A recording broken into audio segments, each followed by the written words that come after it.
Hello students, welcome to FS Cloud. My name is Shashmita. We have an app by the name Careers Cloud which you can go and download through the Play Store. Once you have downloaded the application, you will easily be able to log in using your Gmail ID. And once you have logged in, you will be redirected to this page where you will be getting this URL. And there will be option for home, all courses, my courses and doubt section in this application. You will be getting multiple PDFs, multiple content on daily basis that will be enhancing your learning. Under Crack Current Affairs, you will be able to see multiple options. First one is Current Affairs English. We upload the day-to-day basis news in the English format. And apart from English PDF, we also provide them in Hindi format. And this banking awareness, we upload a PDF every month. So this PDF will contain the banking news, banking and the finance news of that respective month. And Current Affairs Exam PDF will have two categories. One is that most important news of that particular month will be uploaded in this Current Affairs Exam PDF. And also Exam Perspective PDF will also be uploaded. And next is Special CA. This will contain Union Budget, Economic Survey, and also the most important events that had taken place globally as well as nationally. And next most important is topic wise. So the entire news of that particular month will be segregated into different topics. And in order to recollect whatever you've read, we also provide you with topic wise quizzes. Apart from that, we also provide state current affairs. Now, here if you see, we provide you with the day-to-day PDF, and this we provide you with the weekly PDF. So that particular week news will be compiled into a PDF and in question and answer format in English and will be uploaded here. And to enhance your learning, you can also, to enhance and strengthen your learning, you can also attend the quiz.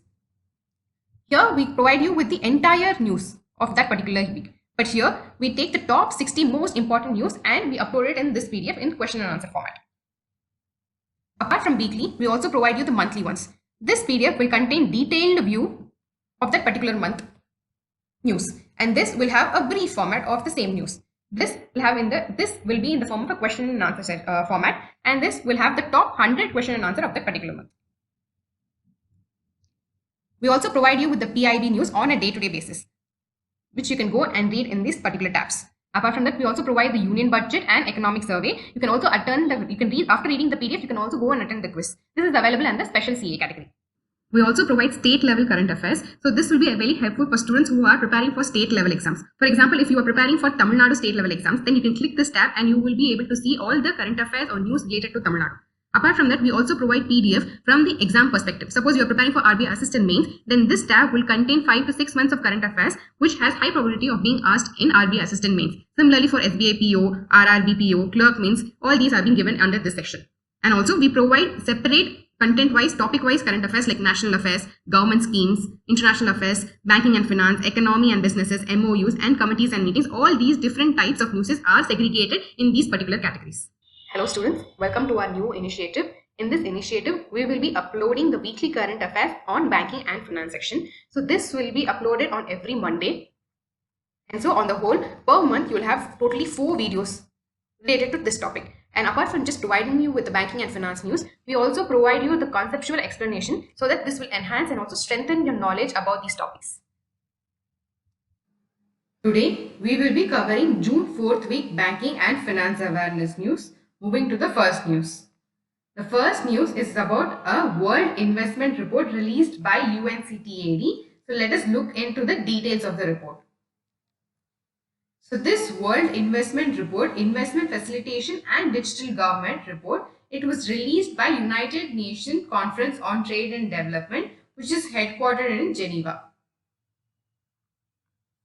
So as per this report, India's foreign direct investment inflows, it fell by 43% in 2023. So if you see in 2022, we had received around 49 billion FDI, and in 2023, it has reduced to 28 billion. So it has reduced by around 43%. And so because of this reduction, the India's rank has also dropped to 15th position from 8th position, which is a very drastic drop. So if you see for India's rank for FDI outflows, so if you see for FDI inflows, the rank has been dropped from 8th to 15th. Whereas in case of FDI outflows, this means the amount invested by the Indians in overseas securities or overseas properties. In that case, the FDI outflows, the rank has been improved. So it has improved to 20th rank from 23rd. So in 2022, it was 23rd rank, and in 2023 it has improved to the 20th rank. But though the FDI inflows has reduced, the ranks have deteriorated, but India had maintained the top 5 and India had retained its spot among the top 5 for two kinds of FDI, that is the Greenfield project and the International Project Finance. So if you see, the overall FDI rank has come down to 15, but in case of Greenfield and International Project Finance, in that we are among the top 5. So in case of Greenfield project, India has slipped one rank and became the fourth largest, and in case of international project deals, India occupies the second rank. So this is the rank of the host economies. So host economies is the FDI inflow, the countries where the FDI has invested. So in this case, the first position is by USA, and in 2023 the FDI inflow was 311 billions, and then China, Singapore, and we occupy the 15th position, that is in 2023 28 billion, in 2022 it was 49 billion. Similarly for home economies, this is where the foreign direct investment originates. That is the destination. This is where the FTA originates. In that we are in that USA occupies the first position. So both FDI inflows and outflows, USA occupies the first position. So here it is more, that is 400 billion. There it was little lesser. Next, Japan and China, and we occupy the 20th rank. And the total FDI or inflow in this case is that it is in 2023 it is 13 billion, whereas in 2022 it was 15 billion. And there is improvement in the rank in this case. So if you see the global FDI, not only the FDI in India has decreased, but also the global FDI has decreased marginally by 2% to $1.3 trillion in 2023. So the main reason for decrease in this FDI is that increase in trade and geopolitical tensions. So you know that there's war going on between Russia and Ukraine for a long time, and now Israel and Palestine it is going. So due to this, and also the sea route have also been affected. So a lot of reasons for this FDI decrease, and also one another reason is that the interest rate, they have been increased, tight monetary conditions. So all these are the reasons for decrease in FDI. So FDI flows to the developing countries, it has dropped 7%, that is to 867 billion. So reflecting an 8% decrease in developing Asia, which is amount to 621 billion. So if you see in developing countries, it has dropped by 7%, and in Asia, it has dropped by 8%, amounting to $621 billion. So one of the main important contribution to the FDI is cross-border merger and acquisition. So if you see recently, maybe 2 or 3 years back, Byju's had acquired Akash. So similarly, the overseas company will also acquire our Indian company. So through that also we receive a lot of FDI. So this time if you see, the cross-border investment has also decreased, and this is one of the main reasons for decrease in FDI. So usually the cross-border merger and acquisition, they constitute 10 to 15% of the foreign investment in Asia. So the cross-border merger and acquisition, it has declined by almost $13 billion. That is it has declined to $57 billion in 2023. This decline accounted for about half of the total drop in FDI inflows to the region. So the major reason is cross-border merger and acquisition, and also you have geopolitical tension, increase in interest rate, so that tight monitoring condition. So these are all the reasons for decrease in FDI. So all these points you can use it in essay writing. This will be really helpful for you.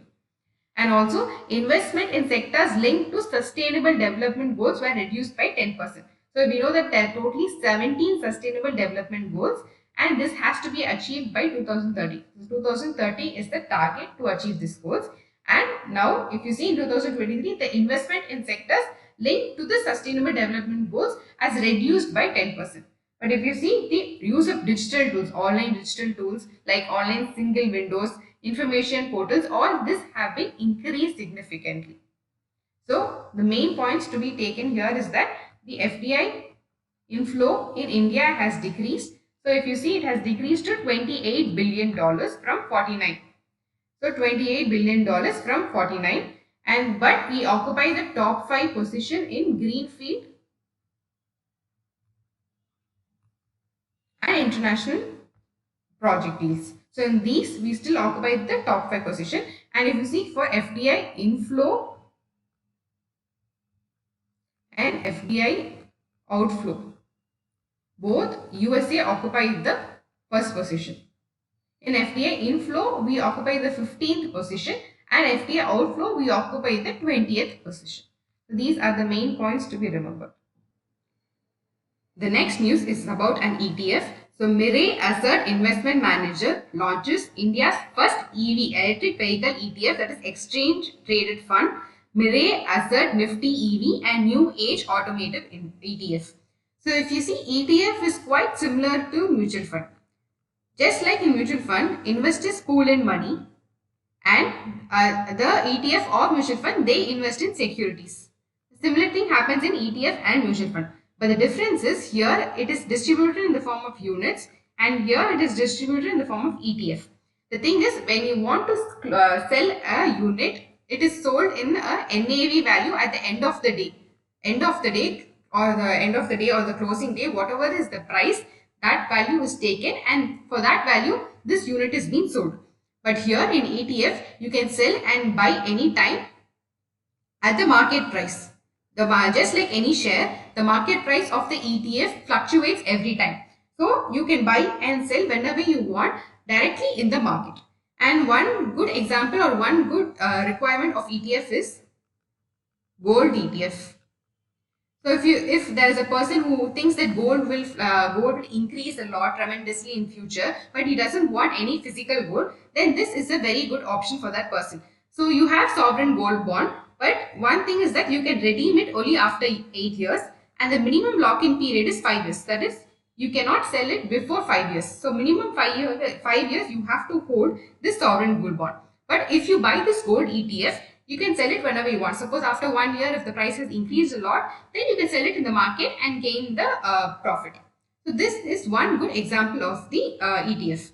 Now let us read into it. So ETF, it is a type of mutual fund scheme that is listed and traded on the stock exchange and can be bought and sold through the exchange just like stocks. The majority of the exchange traded funds are passively managed, while there are actively managed ETFs. So if you see in an ETF, it will, as I told, it will invest in securities, right? So they will directly follow an index. So whatever stocks the index invest in and whatever the weightage it has provided to each and individual stocks, the same thing will be followed by the ETF also. So that is what is called passively managed. But if you see mutual fund, there are a lot of mutual funds that are actively managed. So there will be a fund manager. He will actively manage which stocks are going to raise, which stocks are going to fall. So he will actively change the weightage of the stock in that mutual fund. This is another difference between ETF and mutual fund. So if you see, passive ETFs can be structured to track anything like an index such as Nifty 50, which will invest in the companies of Nifty 50 in the same proportion.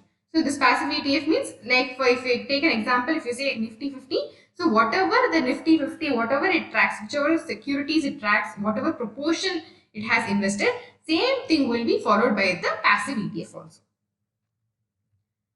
So this new Mirae Asset Nifty EV and New Age Automotive ETF, this scheme, it aims to offer long-term capital appreciation by investing in leading companies.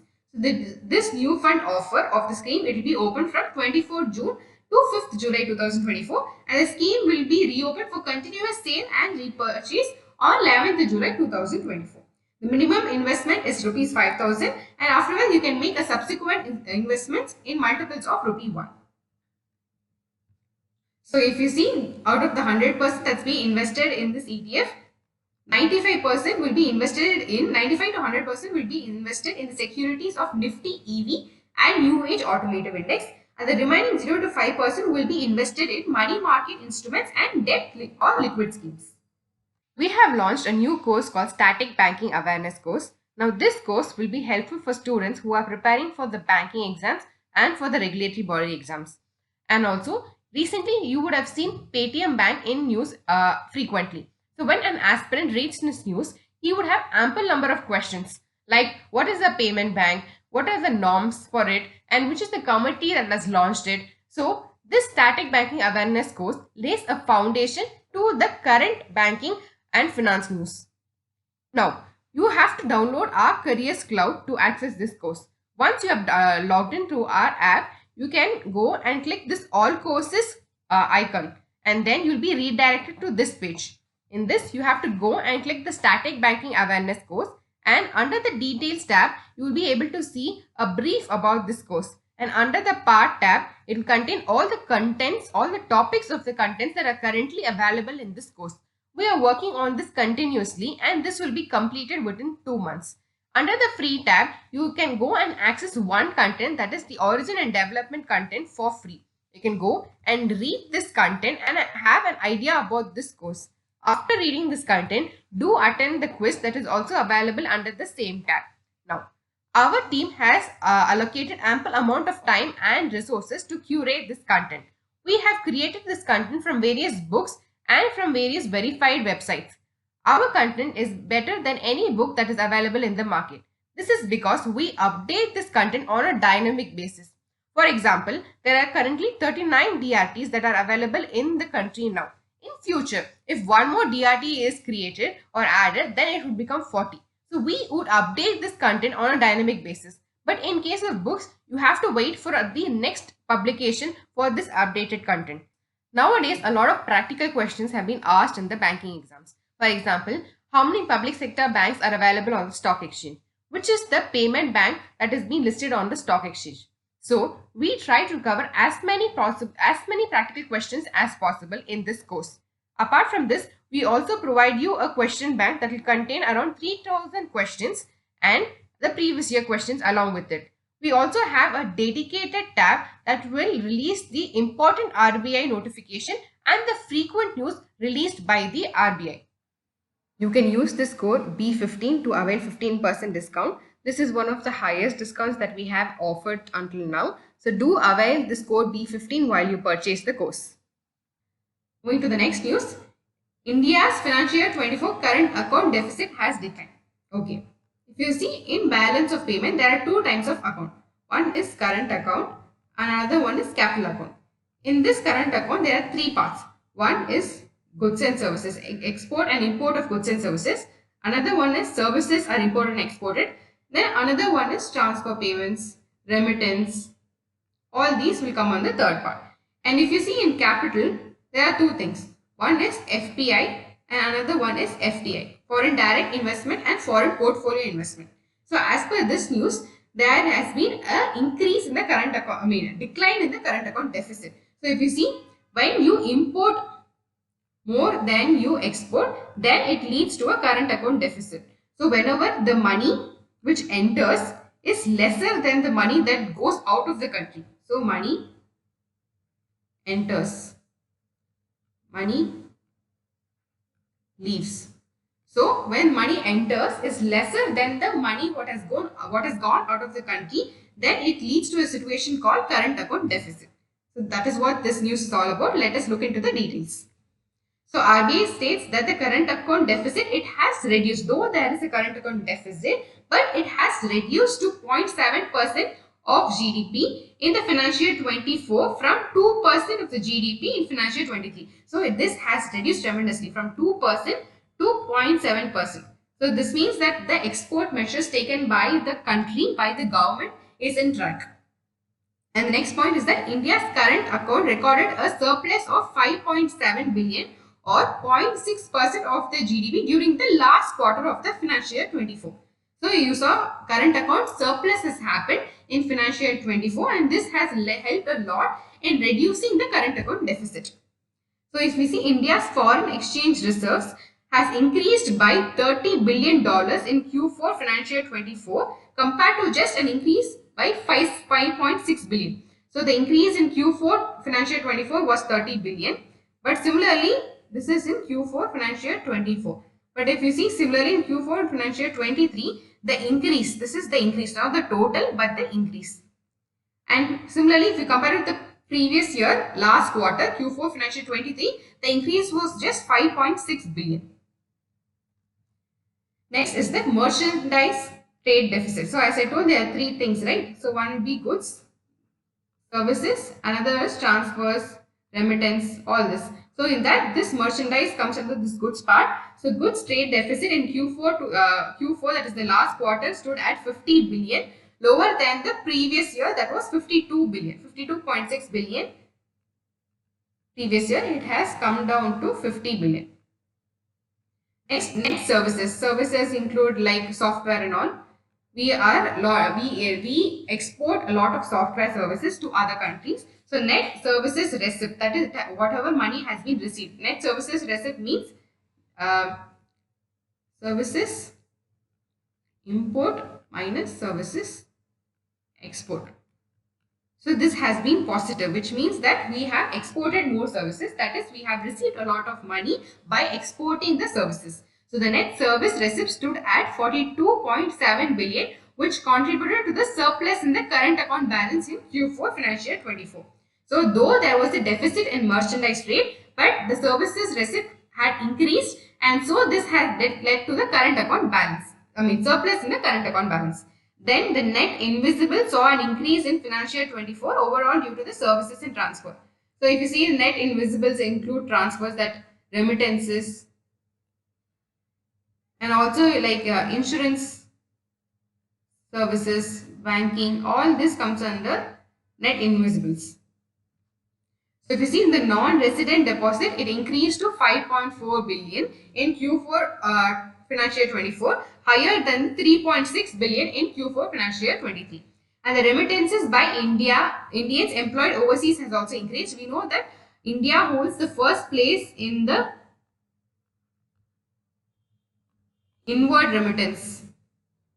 So we receive a lot of money from our Indians who are employed outside India. So this has helped a lot in improving our current account. So remittance by the Indians employed overseas, which factors in the under private transfer receipts, saw an 11.9% increase, that is to 32 billion. This is all about the details that we have seen till now. It is all about current account. Now this is all about capital account. So capital account, as I said, there are two parts. One is FPI and another one is FDI.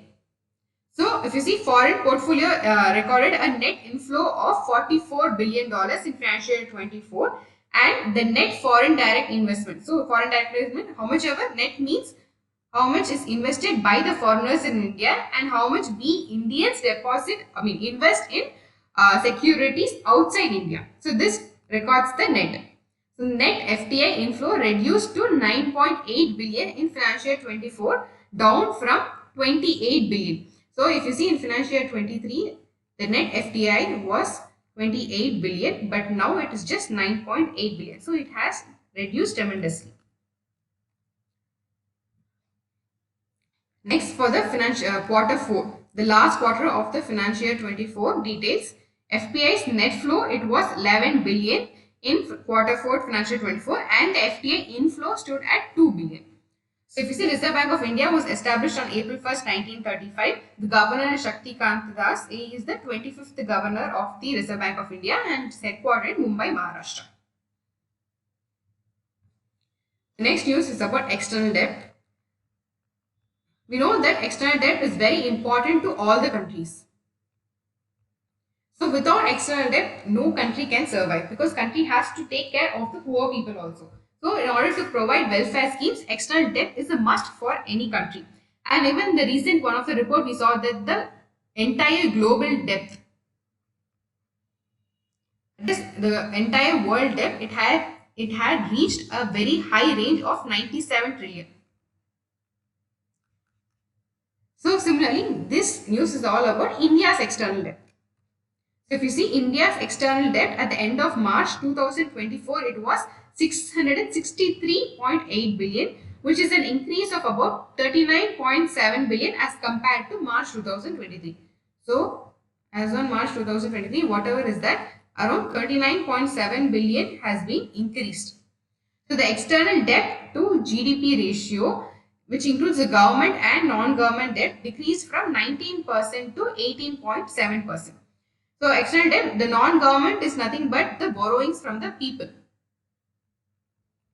So we invest in small savings schemes and all, right? The interest is provided by the government. So this whatever money that we have invested is also borrowed by the government. So that is also considered as a debt of the country. So if you see, though the debt amount has increased, but the ratio has decreased, which means that GDP has increased. That is why the ratio has decreased. So it has decreased from 19% to 18.7%. If the valuation effect of US dollar and other major currencies like yen and euro, which amounted to 8.7 billion, were excluded, then the external debt would have increased by 48.4 billion. So if the valuation effect was removed or was excluded, then the debt would have increased to 48.4 billion. So if you see, we raised debt in the form of rupees only.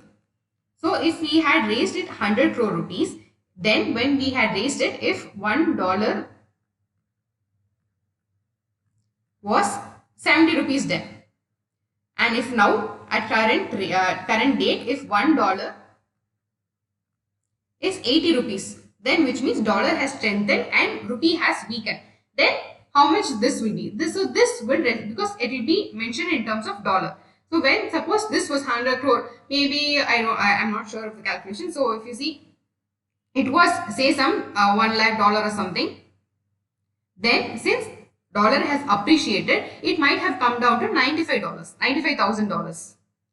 So this is what the valuation effect has done. So due to the valuation effect, 8.7 billion were excluded, and then if this valuation effect was not considered, then the debt would have been 48.4 billion. Since the valuation effect is considered, the debt is now just 39.7 billion. So I hope you understand. The valuation effect is nothing but the dollar has strengthened, the rupee has weakened, and so this amount difference is there. So next is that the government's external debt and non-government sector external debt, it was at 4.2% and 14.5%. The government is that a state government or the central government will borrow. Similarly, the non-government sector external debt is that when the corporates or startup, they also borrow funds, overseas funds, they get it for a cheaper rate, and also the exposure there is more, so they also borrow from the abroad. So both the sectors, if you see, government had borrowed 4.2% of the GDP and non-government has a higher percentage, way higher percentage. It is 14.5% of the India's GDP. And the US dollar denominated debt with a share of 53 points. So out of the total debt, the US dollar denominated, it occupied a higher percentage, that is 53.8% of the entire debt component of the country. So if you see long-term debt means that the maturity, the repayment period is more than 1 year. It is going to end after 1 year only. Short-term means it is going to end less than 1 year. This is long-term is more than 1 year and short-term is less than 1 year. So if you see long-term debt, it was 495 billion in March 2023, and then in March 2024 it has increased to 541 billion. And the share of the short-term debt in total debt. So total debt will contain long-term and short-term, right? So in that, the share of short-term, it has decreased from 20.6% to 18.5%. So next news is that Naveen Chandra Jha appointed as the new MD and CEO of SBI General Insurance. So he was nominated by the parent company State Bank of India, and he will replace Kishore Kumar Puludasu. So prior to this, he had served as the Deputy Managing Director of State Bank of India. And during this year, if you see that during the financial year 24, the bank, State Bank of India, that is the parent company, it had infused a capital of 489.67 crore in SBI General Insurance Company. So the main news is that MD and CEO of SBI General Insurance is Naveen Chandra. The next news is NSE launches Nifty India Tourism Index to track travel and tourism stocks. So we know that index in turn tracks certain stocks. So in this tourism index will track the travel and tourism stocks. So this indices, it has been launched, to track the performance of the stocks from the Nifty 500 index. So under this Nifty 500 index, it will track 500 top 500 stocks. That is, it is based on market capitalization. So based on the market capitalization, the top 500 stocks will be tracked in this Nifty 500 index, and from this index, certain stocks related to the tourism and travel sector will be taken and tracked under this Nifty India Tourism Index. So the index base date is 1st April 2005 and the base value is 1000.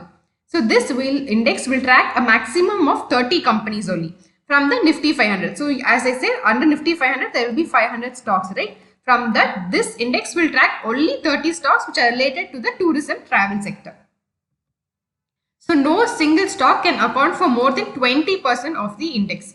So if there is, as it is said, that only 30 stocks can be maximum in this index. Suppose if there are 10 stocks, then each stock will have some weightage in this index. So totally 10 stocks will be given 100% weightage, right? So one particular stock should not have more than 20% weightage. That is what this point says. And the travel and tourism sector, if you see, it contributes around 199 billion to India's GDP. And the MD and CEO of NSE Indices is Mukesh Agarwal. It is headquartered in Mumbai and it was founded in 1998. The next news is about cancelling a license. So RBI has cancelled the City Cooperative Bank's license over inadequate capital.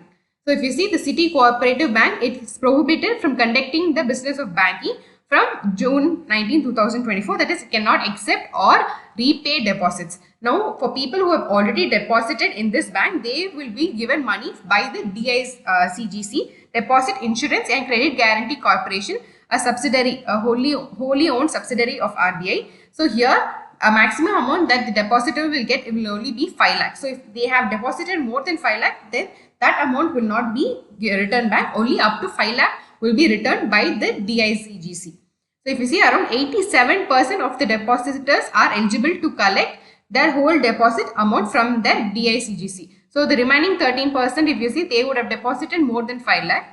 So in that case, the remaining amount will not be returned. Only up to 5 lakhs will be returned by the DICGC.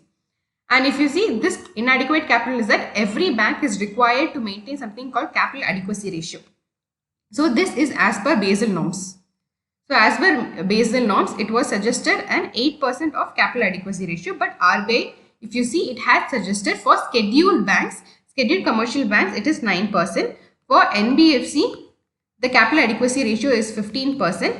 And if you see, for urban cooperative banks, there are 4 tiers. First tier, it has to maintain 9% of capital adequacy ratio, and second to fourth tier, if you see, they have to maintain 12%. And RBI has given a timeline for the urban cooperatives bank which are not currently able to maintain a 12% of CAR. They have to maintain a 12% of CAR by which year?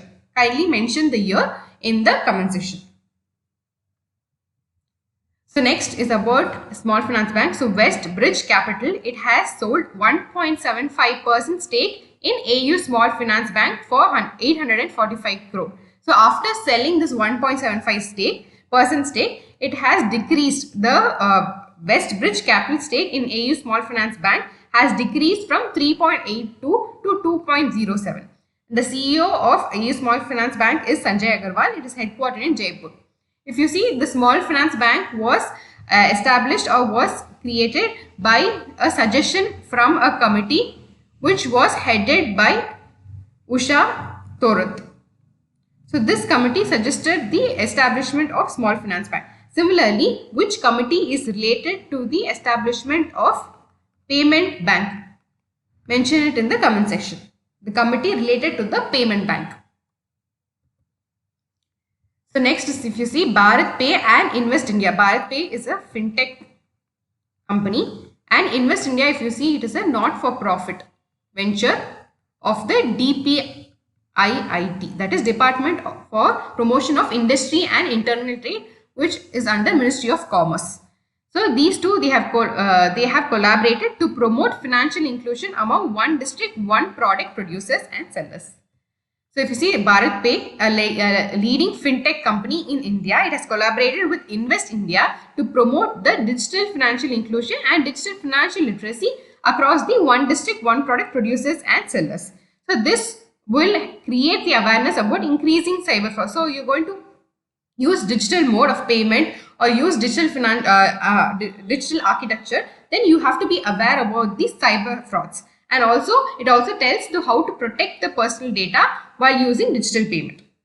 So if you see this, it will also create awareness about availing small ticket loans through digital channels. So if you see now in UPI, you will be saying that you are available for taking this much of loan, this much amount of loan. So these kind of loans are now available in using in various UPI channels or various other digital channels too. So they will tell about what all channels are available, and you can use this loan for any cash management. So if you want to manage your cash or if you have any cash crunch, then you can use this small ticket loans for that purpose. So if you see one district, one product, it is an initiative under DPIIT, that is Department for Promotion of Industry and Internal Trade. It aims to transform each district of the country into a manufacturing and export hub. So one particular product of that district, whichever is famous, will be selected and it will try to transform that district into a manufacturing and an export hub.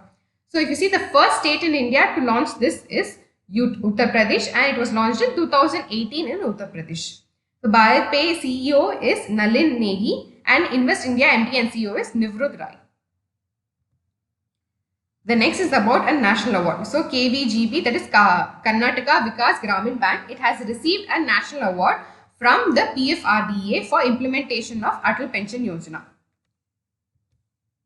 So Karnataka Vikas Gramin Bank, it has received national award. So Atal Pension Yojana, if you see, it is maintained by the PFRDA. PFRDA also maintains the NPS, that is National Pension Scheme.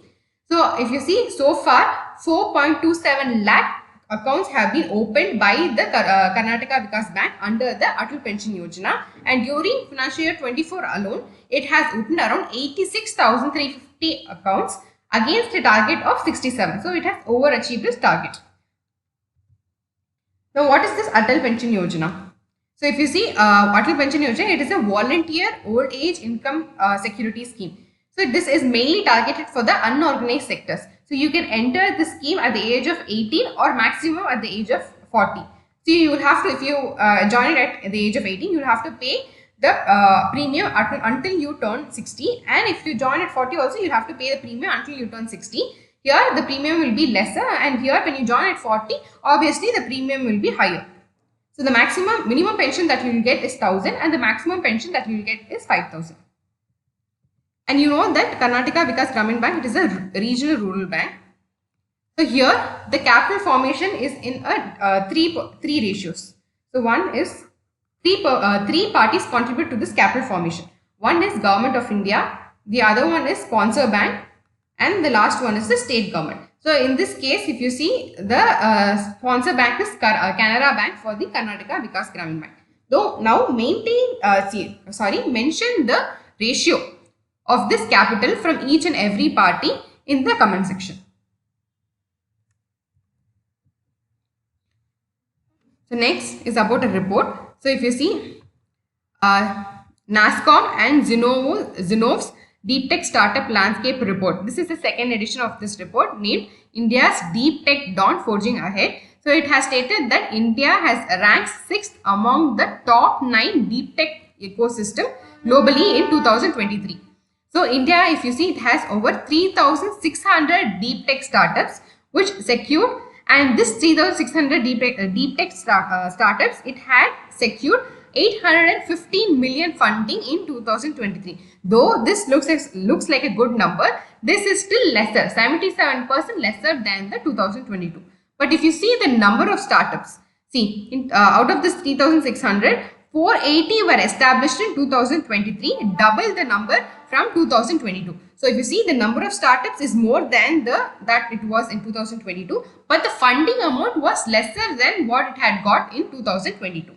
And if you see, out of this 480, 74% focused mainly on the artificial intelligence.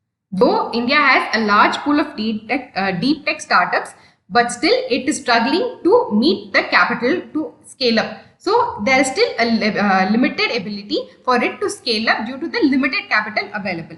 So if you see, both in the early and late stage deals, it saw a reduction of over 60% in 2023, with investors cautious due to the extended gestation period.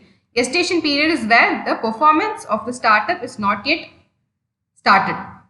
That is, they have not yet created the product, or it is not yet established in the market. Selling of the product has not yet started. So it is still in the gestation period. That is what it means.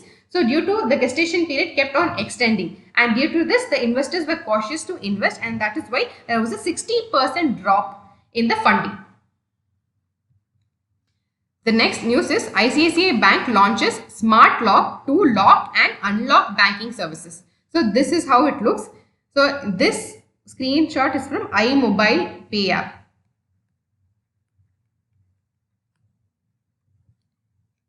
So iMobile, here if you see, if you have internet banking, UPI, debit card, iMobile Pay. So suppose if you're going to lock this, it is unlocked, right? So suppose if you're going to lock this internet banking, then you cannot access internet banking from any other devices. Only if you unlock here, you can access the internet banking from any other devices. So this is the main purpose of this unlock or lock, smart lock purpose. If you see Smart Lock, a first of its kind safety feature on iMobile Pay, the official mobile banking app of the ICICI Bank. So this will enable customers to lock or unlock internet banking, UPI, also debit card and credit card. You saw in this screenshot, right? So you can block or unlock, lock or unlock these features in this Smart Lock. So if you see, the MD and CEO is Sandeep Paksha, ICICI for ICICI Bank. The next is RBI partners with APIX, that is Application Programming Interface Exchange Platform, to host third global hackathon. So what is the purpose of this hackathon? Any purpose of any hackathon is that they will provide a problem statement and the participants have to provide a solution for it. Similarly, this is the purpose of this Harbinger as well. So here it is innovation for transformation. So here two teams are provided. The first team is that zero financial frauds. So under this team, three problems are provided. So the three problem statements are real-time fraud detection, ensuring transaction anonymity. So this is in e-rupee. That was recently introduced by the RBI. So, and also third one is identifying mule accounts. So if you see mule accounts, so if there is a business person and he is using his either driver or maid's account to perform any business transaction, then that account is called as a mule account. So these are the three problem statements, that is real-time fraud detection, ensuring transaction anonymity, and then third one is identifying mule accounts. The second theme is being Divyang friendly. So this is to empower the visually impaired in financial transaction. So this is the problem statement for this theme. The next is about a rating. So S&P Global Ratings, it retained the India's growth forecast at 6.8% for the financial year 25. So recently it has released Economic Outlook Asia Pacific. So in that it has retained the India's rating at 6.8% for financial year 25. Whereas for financial year 26 and 27, it has raised its projection from 6.1% to 6.9% for financial year 26 and from 6.2% to 7% from financial year 27. Though this has projected 6.8% for financial year 25, but RBI had projected 7.2% for the financial year 25. So this 6.8 is quite lesser than the RBI's projection. And the S&P also expects that RBI will reduce its policy from 6.5% to 6% for financial year 25. And similarly, there will be rate cuts to 5.5% and 5.25% in financial year 26 and 27. And regarding India inflation, so it is expecting that the India's retail inflation for financial year 25, it will remain at 4.5%. This is in line with RBI's projection as well. So the rating agency, it has also raised the GDP projection for China from 4.6% to 4.8% for the financial year 25. So if you see the other ratings for India are Fitch, it has projected 7.2%, ADB 7%, Moody's rating 6.6%, and Morgan Stanley 6.8%. The next news is that HDFC Bank, it has launched a digital investment platform called HDFC Bank Smart Wealth. So this platform, if you see, it aims to increase the transparency to the investment process. So using this Smart Wealth, the investors, they can invest in mutual fund, bank deposits, stocks or bonds. All these investments can be made via this Smart Wealth. And this Smart Wealth, it also provides a smart jar. Here, it provides you personalized portfolio plans according to your risk. So according to the individual risk, this smart jar smart jars will provide personalized portfolio plans. The next is that SEBI constitutes a 15-member working group committee to review the derivative trading norms. Now, derivative are nothing but they are products which derive value from the underlying commodity or stock or dollar, any financial, any rupee, any currency. So, there are stock derivative, commodity derivative, currency derivative. So, the major derivatives that are trading in India are future and options. So, if you see as per RBI, the number of people who are trading future and options, it has tremendously increased, almost 5 times. So, it is now and a lot of people are getting involved in future and options, and future and options, if you see, they are highly volatile. So, the future and options amount or the value keeps increasing every second. A lot of people have been losing money in this future and options, and in order to protect the customers, this committee has been formed. And this committee will be headed by G. Padmanabhan, the former executive director of the RBI. And also there will be a lot of representatives from the market ecosystem, such as you will have representatives from stock exchanges, brokers, clearing corporations, and also academic experts from the IIMs. So they will tell short-term and long-term measures in order to enhance the investors' protection. So this is the main purpose of this committee. Next is that Punjab and Sind Bank. Punjab and Sind Bank has signed a pact with the Indian Army for salary accounts. So this will offer a defense salary package with a lot of facilities, including the free insurance cover. So what is the insurance cover? It is the personal accident insurance cover up to 1 crore, and also there will be an air accidental cover of 1.2 crores will be provided. And also this covers even the Agniveers who are enrolled under the Agnipath scheme. And also on the 117th Foundation Day, which was celebrated on June 24, 2024, it has released PSB Pink Debit Card, and which is powered by RuPay, and this is specially designed for the women. It has also signed an MOU with Maruti Suzuki India to provide vehicle loans through the digital lending platform called Maruti Suzuki Smart Finance. So through this digital platform, it will provide vehicle loans to the desired customers. The MD and CEO of Punjab Sind Bank is Swaroop Kumar Saha, and Indian Army's chief is General Manoj Pandey. The next is about the GST rate rationalization panel. So here the new convener has been appointed, and his name is Samrat Chaudhary.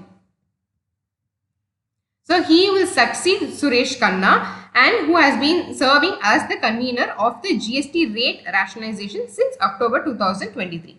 So if you see, this was constituted or formed in 2021 and was headed by Basavaraj Bommai, former CM of Karnataka. So this GST rate rationalization, so what is this for? So this will suggest the required rate rationalization, correction of the inverted duty structure, review the GST exemption list. So if you see, currently there are 4 slabs, 5%, 12, 18 and 28. So if you see, even ice creams fall under this 28% slab. So many ice cream vendors, sellers, manufacturers, they are requesting for, manufacturers, they are requesting to bring this under 18% or 12% slab. So all this will be discussed, and also this inverted duty structure. See, note what is this inverted duty structure? Say suppose a manufacturer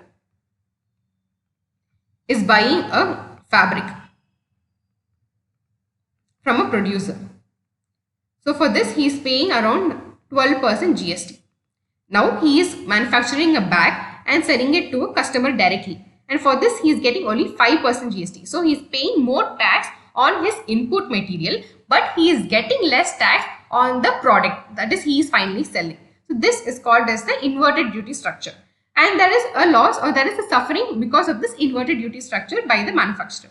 So regarding this will also be discussed in this GST rate rationalization council. Thank you for watching the session. I hope you had enjoyed it. We're also available in Telegram under the name AffairsCloud_official. We also have an Instagram handle. Apart from this, you can contact us directly on 9677333862 regarding any courses that we offer, or regarding any payment issues. You can contact directly on this number. Thank you.